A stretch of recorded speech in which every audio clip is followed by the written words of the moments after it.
Yesu ashimwe, muhawe umugisha n'uhoraho yaremye ijuru n'isi.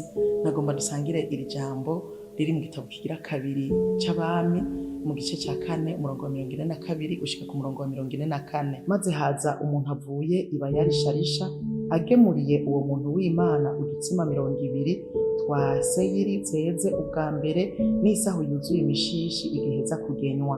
Maze Elisa aravuga ati, nimubihe abantu babirye. Maze umukozi wiwe aramwishura ati, none utu noduhereza abantu 100. Nawe ati, pfa kubaha babirye kuko uko ari kuhoraho avuze. Ati barabirya banabisigaze.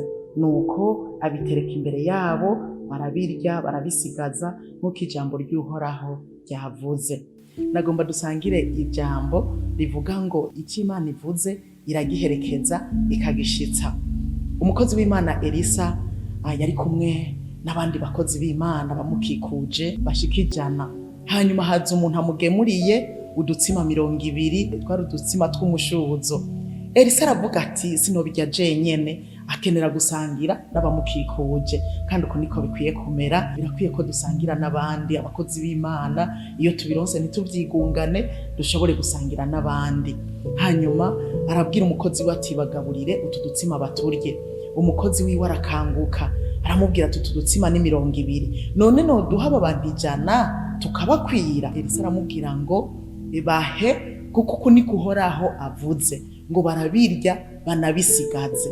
Uwo mukozi arumvira atangura kubagaburira. Twari 200 ariko abantu ari 100. Atangura kubaha abona 200 ntiduheze, abona bibandanya kugwira. Sinzi ko byari mu gisimbo, kumbure byaguma byiyongera mu gisimbo, two dutsima twiyongera mu gisimbo. Mbere arabaha 100 barakwigwa, haragira n'ibisigaye. Ijambo ry'uhoraho ryari ryavuze ngo barabirya mbere banabisigaze. Niko byagenze, yarabagaburiye barafungura mbere baranasigaza.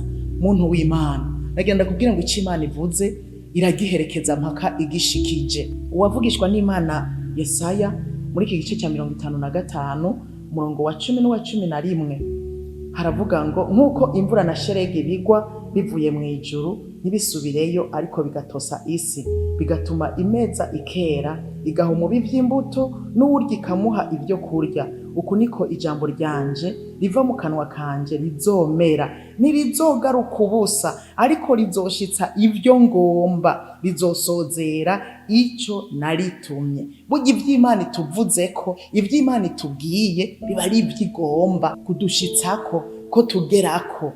Nagira ndakubwira ureme, nanje ndibuka neza hari ivy'Imana yambwiye yarabishikije, hari n'ibindi yambwiye itarashitsa, ariko ndindiriye nihanganye. Nawe kaba ari icyo Imana yakubwiye, urorere wihanganye, umenya ngo icyo Imana ivuze iragiherekeza mpaka ikagishitsa. Urorere wihanganye rero, Imana ntibesha, Imana n'umwizigirwa. Ikubwira ikintu igomba ko kikubako, igomba kuronka. Imana n'umwizigirwa ntibesha, n'umugabo w'abagabo adashobora kubesha. Sinigeze nsoma ahantu na hamwe yabesha umuntu n'umwe. Nawe ntizokubesha, urorere wihanganye, Imana izoshitsa ibyo yakubwiye.